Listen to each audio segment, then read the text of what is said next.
Welcome to Retail Retold, the stories behind how that store landed in your neighborhood. I'm Chris Ressa, in conversation with the people and stories shaping retail and real estate. Brought to you by DLC.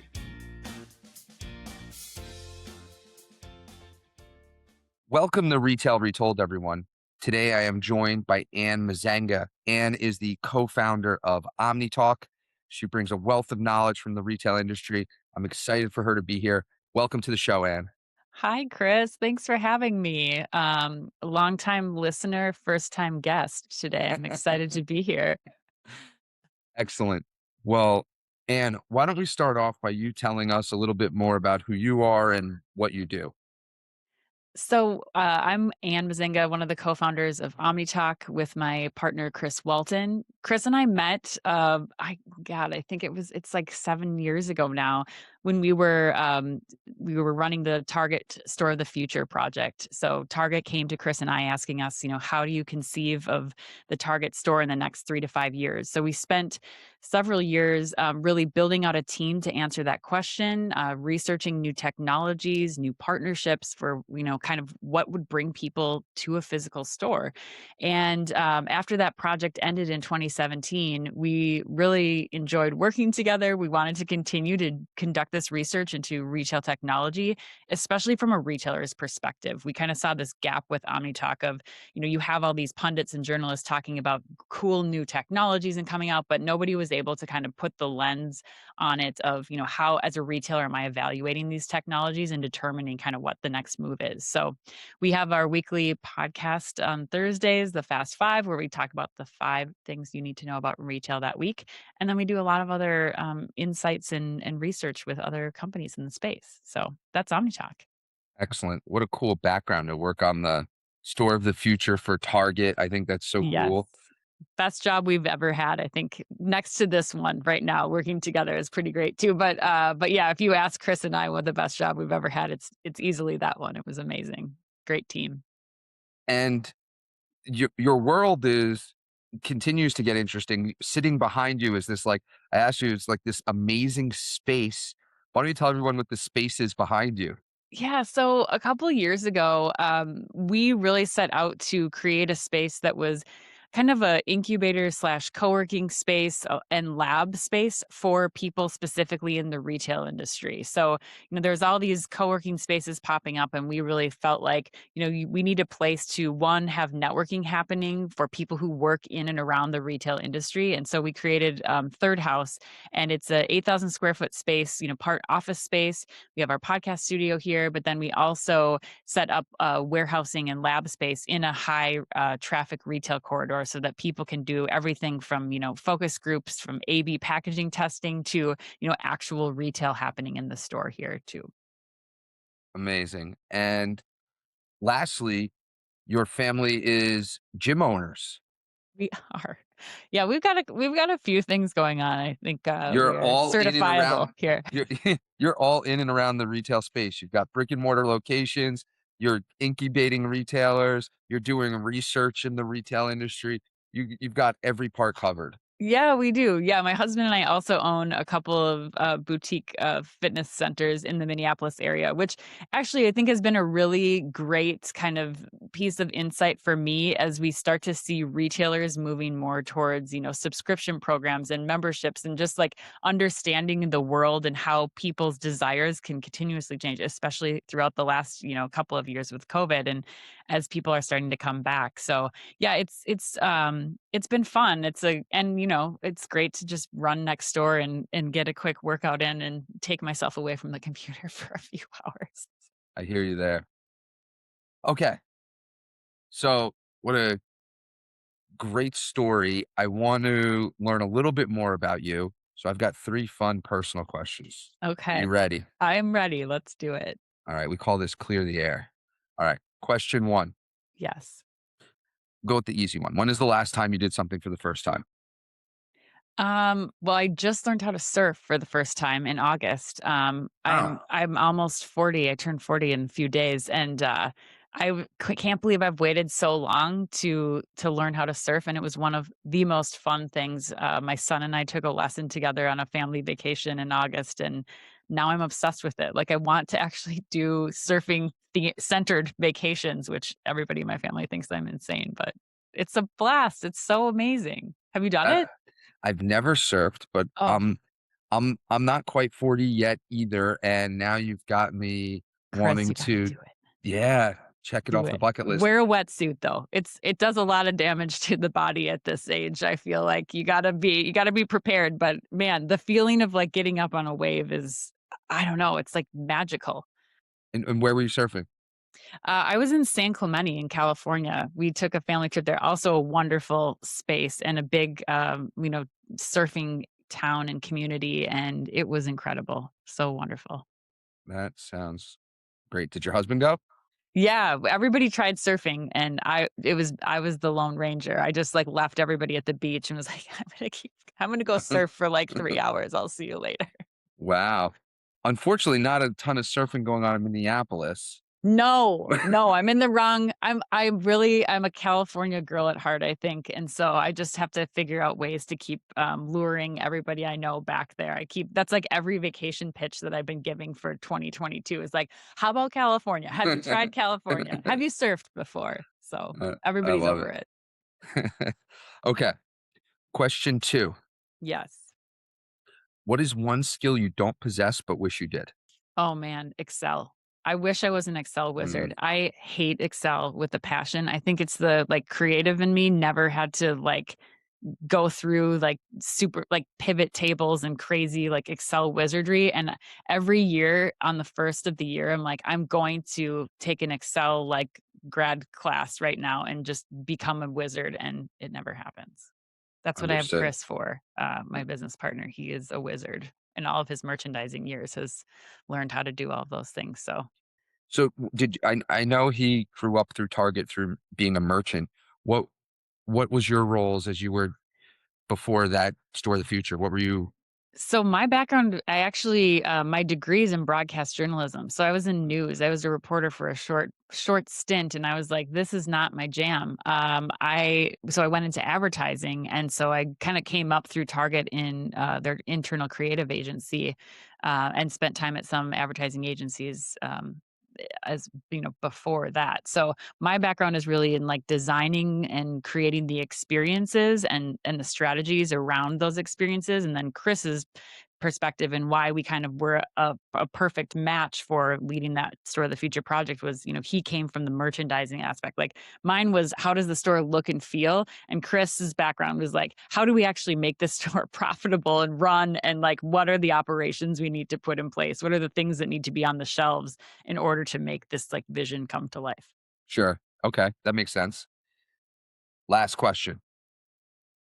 What Yeah. is one thing most people agree with but you do not? Oh, gravy? Can I say gravy? Gravy. Yes. I I'm love in the where this is going. minority. I hate gravy. Like just saying the word makes me gag a little bit. And I would say that the majority of the US population is pro gravy, and I am not. Thanksgiving is my least favorite holiday. So Oh my goodness. I know. So what do you have at Thanksgiving? I don't. I like bring my own food. You bring your own food. Or I like I'm a big fan of what we do in our family called Gracias Giving, where we do like tacos and other like Mexican food instead of turkey. Like I can't handle it. I know it's sacrilege. I understand the like severity of what I'm saying to a Never heard of an this. audience. Now Yes. now I grew up Italian and on some holidays that are not traditional Italian holidays, we still do like a lot of Italian food. Yeah. So I've had Thanksgivings where instead of turkey, we had lasagna Yes. and like sausage and peppers and things like that. But lately I was on this mission. So I got married in 2015. Okay. And before that, it was it was crazy because my wife's also from the New York area. And every holiday was torture because we'd go from house to house, from family to family. Everyone wanted, and it was like, oh my goodness. So, and everyone had their own unique traditions and whatnot. Yeah. And I said, this is for the birds. I'm not doing this. And everyone was like, well, what are you going to do? And so when we got married, I bought a house Waited till we had a child. Once we did, I said, "Listen, here's the deal. You want to see your grandkids? No problem, but you're coming to me. I'm stealing all the holidays. You have all these traditions of Christmas and like you've been doing it for 30 years. It's really important to you. Sorry, I'm not sorry. You want to have see your grandkids, you have to come to me." And so I've taken over many of the holidays. I've ruined everyone else's traditions, made my own, but they all come to me now on the holidays. At least the main important ones like Christmas Nice and Thanksgiving. Yeah, nice so I did work, like a Chris. coup d'etat of all the I holidays. love it, and using the grandchildren as leverage is a brilliant idea. I Yes. mean, they're not gonna say no to that. Even they would Exactly. even sacrifice their 30-year holiday traditions for seeing their grandchildren. I might need to steal that from you. I Yeah. love that idea. Yeah. So now I don't have to leave my house. So it's great. Okay. Gravy. All Gravy. right. So we have a really what I would consider an interesting topic today. I asked you to think about, which is the three things you're scared you are wrong about in retail. Mhm. So I've got three, you've got three. Yeah. Let's go. I like lists, even Yeah, though they matter. I don't know if there is any order, but let's pretend there's an order. I love What's it. the what's the what's your third what's number three? It's not the most scary. What's number three though? Oh, man. I would say I don't know if I can say like the third like and final one. I would say that the labor shortage issues are things that I think I particularly underestimated. I think in my head I was saying when we look at the retail landscape and just what we're hearing a lot of retailers talk about, I think there was this expectation from a lot of us that, come September when the assistance was starting to wane, that we'd get all these people back into the workforce, and that this labor shortage that a lot of people from grocers to hospitality to restaurant folks are facing would kind of start to dissipate. And I feel like this has really become now a larger issue for a lot of people, forcing retailers, especially, to start looking at, okay, now where do I need the people at my stores, and where am I going to really have to double down on invest in technology to help keep my stores running, especially as we're entering into the holiday season. So that's one thing where I think labor is just something where no one really prepared for, or was hoping would get better, and I don't know that it's going to. Okay, I got it. So you're scared that it's not going to get better anytime soon, and you thought it would be getting better by now. For sure. I think in my head, I was like, "Oh, people are just gonna take the summer off, and, good for them. They should take the summer off." And now but when the kids go back to school this fall, like, people are Yeah. gonna get back in, and I'm just hearing from a lot of people that, people retired, and they, during COVID, or people have reprioritized, like, "How much money do I need to make, or what do I need to be happy?" And it's like, you thought that you just have this rush towards back, getting back into the workforce, and we're just not seeing it yet, so. Uh, I'll get I love the answer. I'm gonna give mine, which is I'm scared I'm wrong about retail rents. Okay. So retail properties are pricings really soaring right now, especially for open air properties that we have.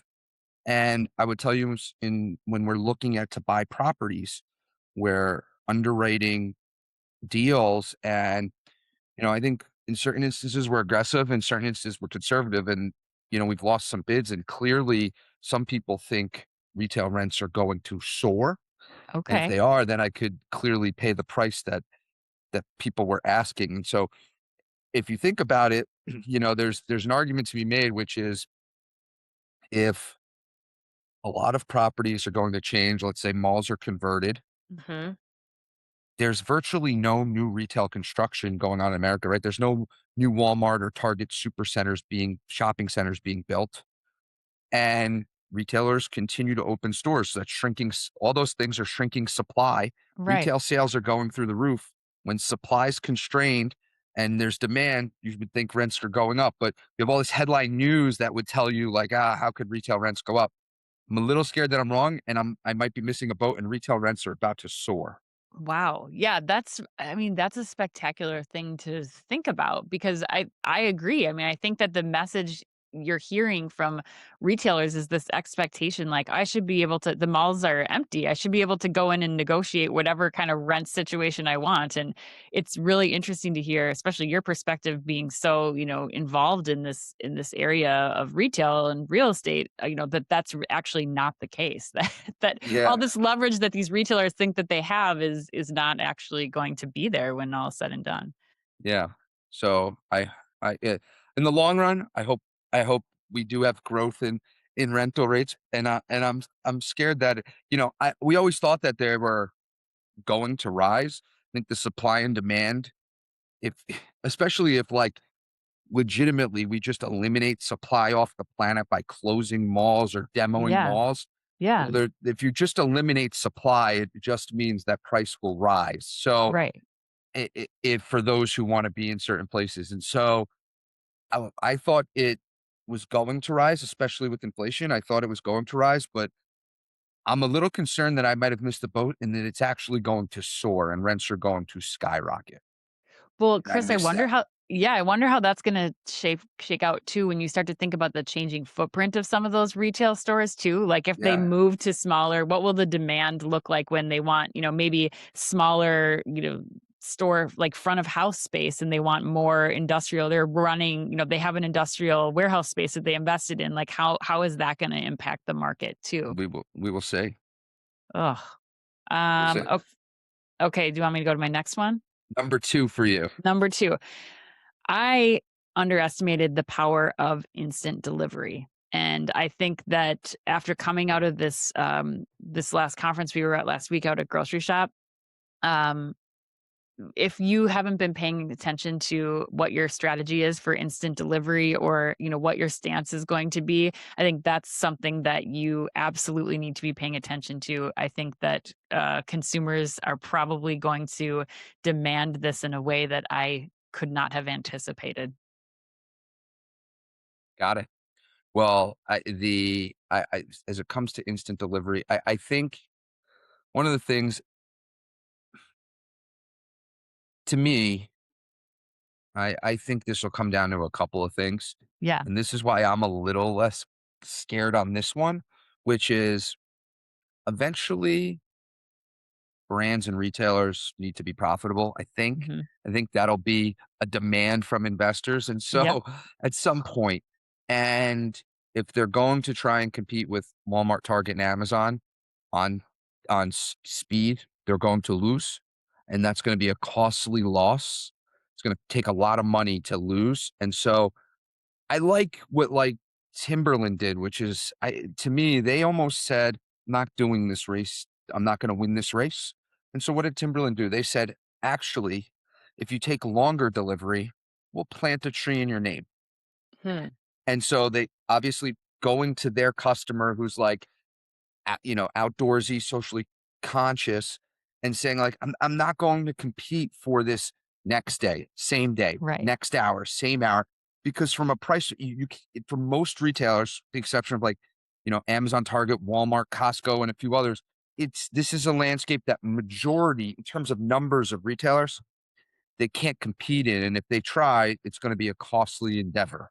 Yeah, no, you're totally right, and I think, you said something that on a podcast I was listening to, or maybe a Clubhouse discussion with Carly a while back that was fascinating to me, is bringing up, as these instant delivery providers are starting to move into the suburbs, like, what does that look like too? Because to your point about profitability, I agree with you 100%, like, there's no way to do this profitably right now. They're losing money, so it's figuring out for these retailers, one, how do you expand this beyond urban cores? And then two, how do you figure out, how to make money off of that? Now, one argument might be that they can leverage this growing theme and trend of retail media networks and being able to sell that space in the app at the point of, making a decision. Do I want Coke or Pepsi right now in this moment? And really having the successful conversion rates that they're seeing in these apps to help pay for some of that last minute delivery.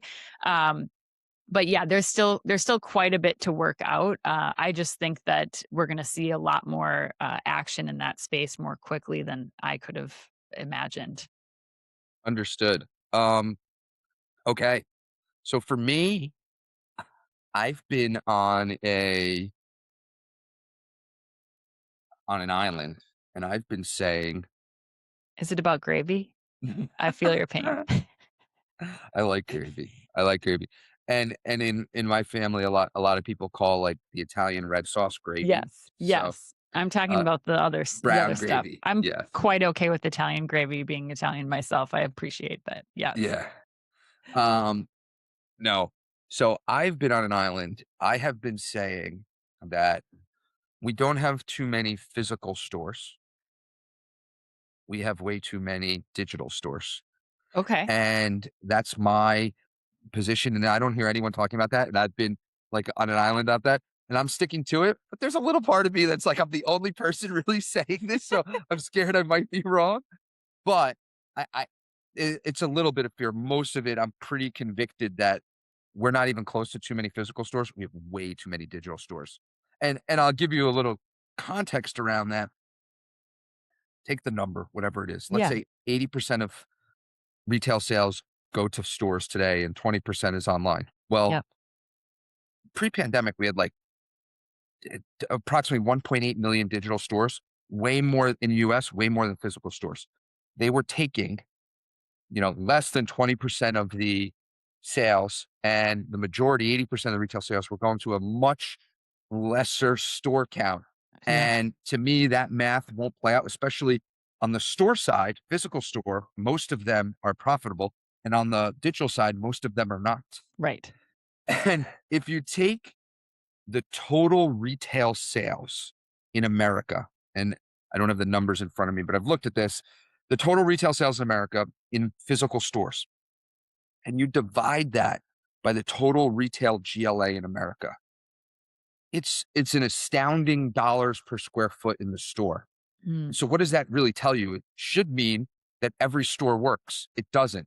It's because that's an average. And so mhm. some stores are really good and some stores are really bad. We might have too many just not good stores and some retailers that aren't good, but that doesn't mean that retail's broken. And there was this push to go, okay, the way to make it is to open up online stores. And I think we have way too many digital stores, and but I am scared a little bit that I'm wrong about that.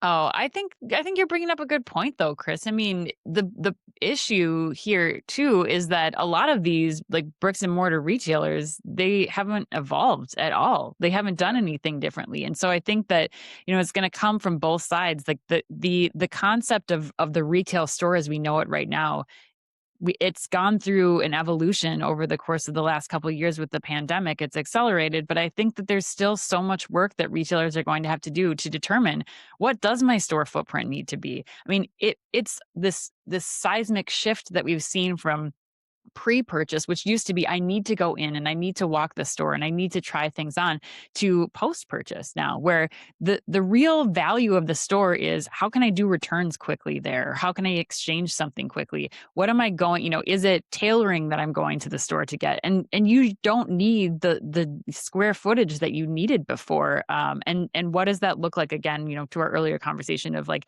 how much of the store is front of house versus back of house, how much of the store the footprint is experience versus product. So it's like there's so much of that that I think we can't sit on the stores as they used to sit in the malls and in the strip centers. It's going to be this evolution of how are you bringing this omni-channel experience to your customer, and I think a lot of that will result in a changing footprint of the stores. totally. Makes a lot of sense.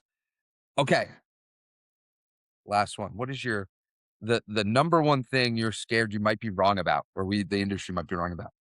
Okay, I thought another thing that I there was some IRI data that I just read last week that said that according to their research, Gen Z will choose values over price when making their decision.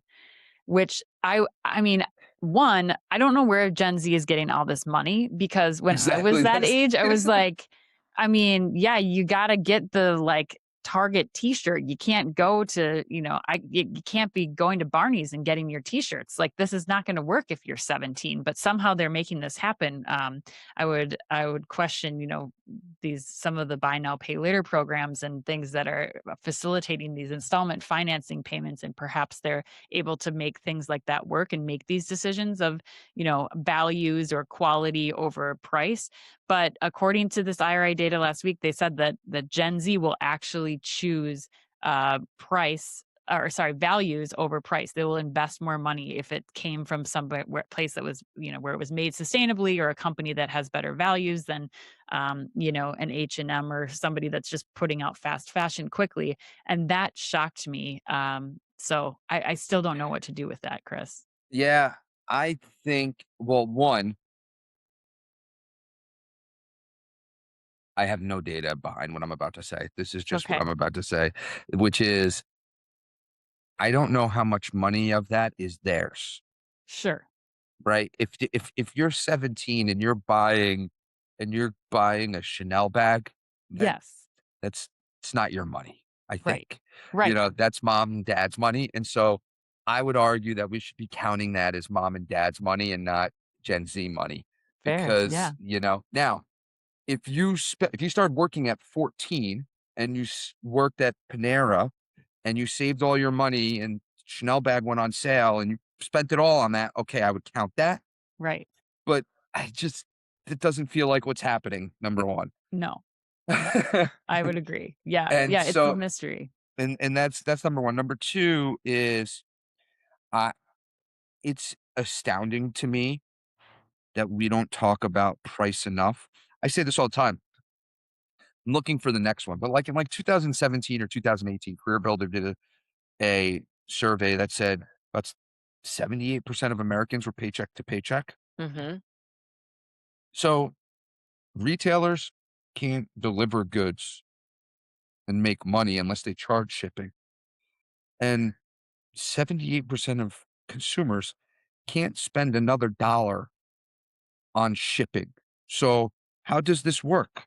Right. Right? How does this work? If that's the case, if that many people can't afford a $500 car, emergency, they can't pay an extra $20 a week on shipping, or, if they're buying from multiple retailers, $20 from every retailer, and the retailers can't afford to ship it for free.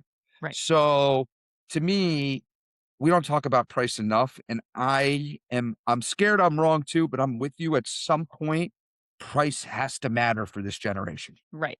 Exactly. Exactly. No, I think we will see that. I think, the buy now pay later stuff is interesting too, when you bring up the point that you just did, where it is enabling some families to kind of stretch those payments out. Now that Amazon is doing buy now pay later, and Apple and Walmart and Target and these major retailers, are implementing these programs, it does allow a family to say, okay, I'm going to get my groceries, but I don't have to pay for them all, wait for that paycheck to cash and then spread it out. But I think that we are also looking at this next generation who's coming up, you know, getting comfortable with these platforms, and will that work? It could work.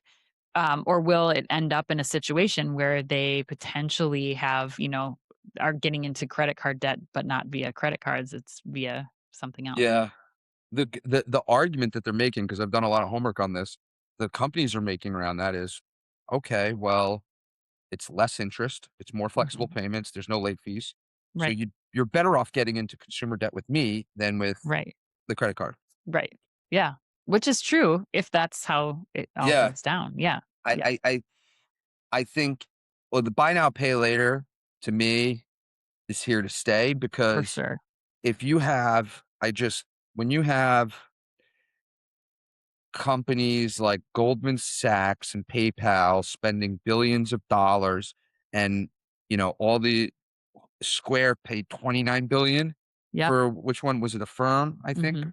Affirm or Afterpay. Afterpay? Yeah. Yep. Afterpay? Yeah. These guys are not, this is not, you know, this is not nickel and dime, egg and cheese kind of stuff. This is Right. real big boy dollars. So Right. Right.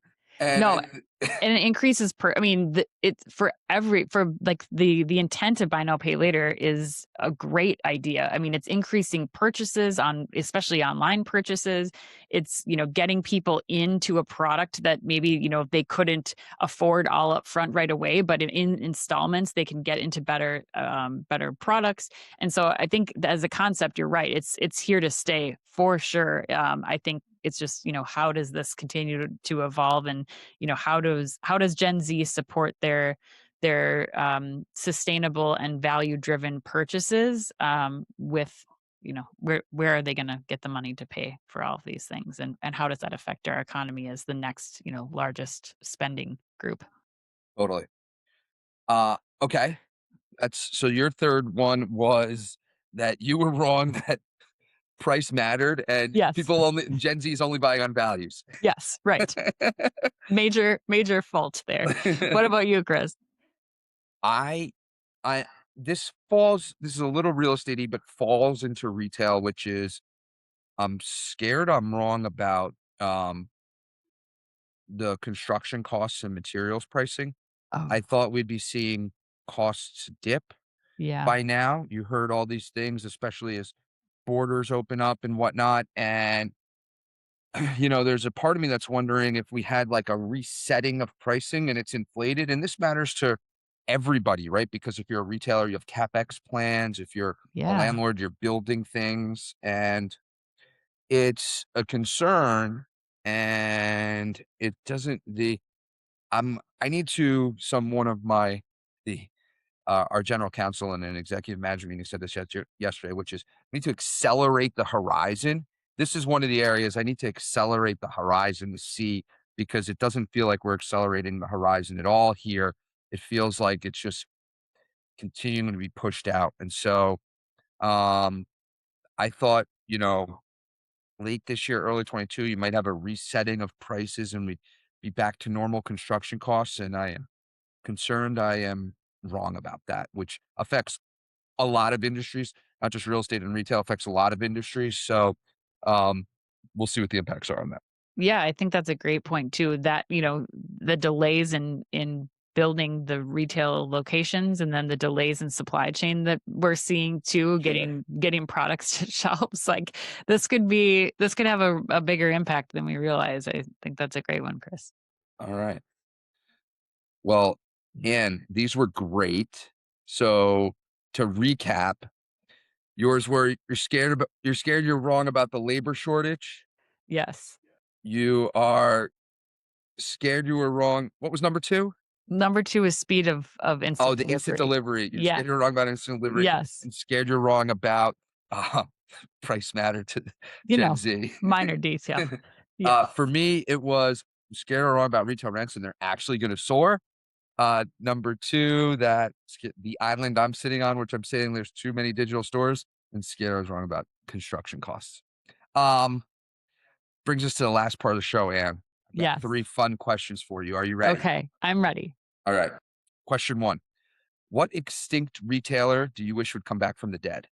I'm going to say this with a caveat, but Toys R Us, but well done. For me, there is no reason that Toys R Us cannot be like an incredible experience. The toy store is still a very experiential thing. The most important things about a physical retail experience, creating memories and the pure delight and enjoyment of being in a physical space, like those two things are at their core should be Toys R Us. And I think that we've seen multiple attempts to do this, but it's really not been done well yet, in my opinion. Maybe me and you should open up a toy store, Anne. Okay, I'm good. Let's go. I've got nothing going on here, Chris. Neither do you. So I think that we should just, yeah, pack it all up and we'll open the toy store somewhere. Okay. Question 2. Yes. What is the last item over $20 you bought in a store? A pair of boots. I'm in Minneapolis, Chris, and it's basically winter already here, so Mhm. you have to be prepared for winter. And I just bought a new pair of boots for the winter.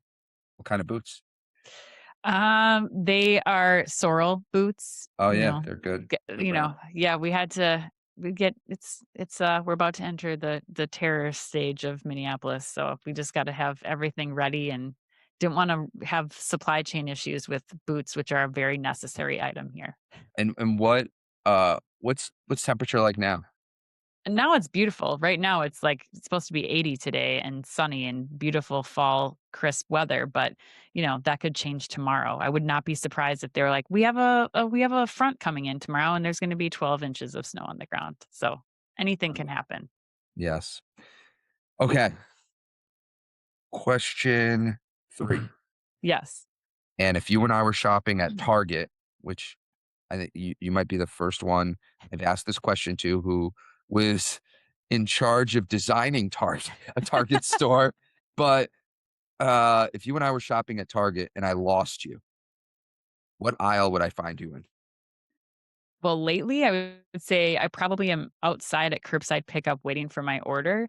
But if I was in a store, you'd probably find me in the who, what, where clearance section, which is one of my favorite brands. Like if I was back at Target, I would like be rallying for a who, what, where like store, just a whole store, just taking that and running with it. I love that brand so much. Interesting. Do you know who, what, where, Chris? Or Uh, should I break it down? Break it down for me. I am familiar, but break it down for the audience. It's Who What Wear is one of the lines that Target started in partnership with, 2 designers, several years ago now, but it's like everything that they make is, I feel like, the really well done, really great design. It's women's apparel, mostly like work, I would say women's work apparel, but with a really fun, like, design twist. I think it's like for me, I believe it's like the highest level of design that Target puts into an apparel line that they come out with seasonally. So, yes, So you believe this could be standalone stores?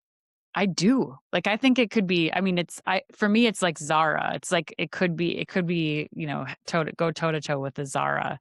Um, I love it so much. So that's probably where you'd find me is like going through the clearance racks, trying to pick up some pieces for myself that I don't need. So yes. Excellent. Well, and this is incredible. One of my favorite interviews. I really appreciate you coming on. Thank you so Yeah. much. Yeah, of course. Thanks for having me. It's been a blast. Yes. Thanks for the great insights. And yeah, that's it. And listen, if there's anything I can help you out with, any insights, please uh let me know. I really uh would love to help and appreciate you Yeah. coming on. Yeah, that'd be amazing. Yeah, let me know too if we can ever do the same. And then for ICSC, you going out to that one, or if there's any other conferences that you guys are headed to. Yeah, so I'm going to the ICSC in Vegas in December. I don't know if you're going, you should. Yeah, we haven't made plans to do it yet, but that's always been one that's been on our radar. So you're going to that one, okay? I'm going to that one. And then are you going to the NRF show? Eh. Yes. Yep, we'll be there. So I haven't signed up yet, but I think I'm probably gonna make that happen. Yeah, that would be awesome. Yeah, we usually go out there for quite a few days, like 4 or 5 days for that conference. So we'll be out there. If we don't make it in December, I'll look you up when we're out there for NRF. Yeah. Um, what are they calling that again? The big Here, show? the big show's out there calling it this year? Yeah, yes. Got it. Image Um, Abbott's will return. yeah, so it's very close to me, so there's no reason I Okay. shouldn't be going, so. Yeah. Where should we stay? We have to book our place. Is there anywhere that you'd like around there? You know what I would do? What? I think there's a million hotels, but I would Airbnb it. Yeah, that's kind of what we started looking for. I would We've Airbnb it because I bet you can get some, like, cool apartment that would be, like, just incredible, like, with some insane views and, like, Yeah, little uniqueness to it. That's what yeah, I would do. Like, yeah. because a hotel is just a hotel, you know? Right. It's a hotel. It might be, real fancy or whatnot, but it's a hotel. Yeah, But an Airbnb, I would probably do. yeah. No, I You might think not get that's a good wake-up advice. call, but That's okay. We we barely I feel like we barely sleep when we're at those things anyways. It's just like, you know, editing and computers, and then you wake up and do it all over again. So, yeah. Are you doing any work for retailers right now? We aren't doing nothing specifically for retailers, but we usually interview people. We'll do like a whole series of interviews during that time and then release those while we're out at the conference. So we don't know yet. Usually they have like they had a booth a couple years ago where we could go and record and do interviews, but then now we just kind of do them on our own when we're there because then we don't have to be held to, Their somebody's time. schedule. Yeah. Um, so yeah, we'll see. We'll probably start working on that here, I would guess, early November, probably start getting that lined up. So, Excellent. Okay. yeah, cool. Thanks so much, Chris. It was good to talk to you. You too. Really appreciate it. Thank Yeah, you. have a good rest of your day. You too. Bye bye. Bye.